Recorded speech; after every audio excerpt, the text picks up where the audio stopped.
Are you itching to play Pokemon on your school iPad but facing restrictions? You're not alone. Many students encounter roadblocks when trying to access their favorite games at school.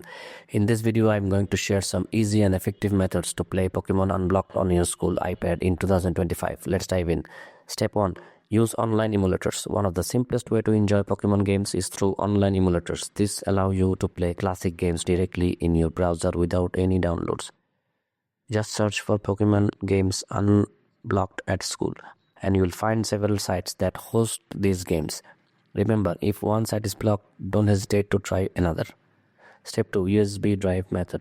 If you prefer offline gaming, consider using a USB drive. You can download classic Pokemon games onto the drive and then play them on your school iPad. Just be cautious about enabling developer mode, as it might trigger school monitoring systems.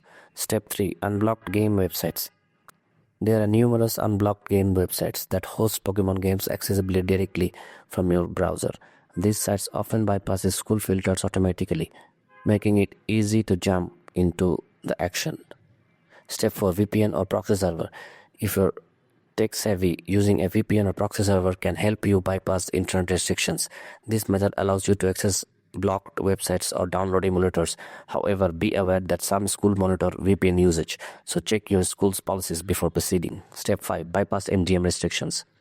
For those with school-issued iPads facing strict restrictions, tools like Tenor Share for You key and help you bypass MDM locks and screen time limits. Just install the software on your computer, connect your iPad, and follow the prompts to unlock full functionality.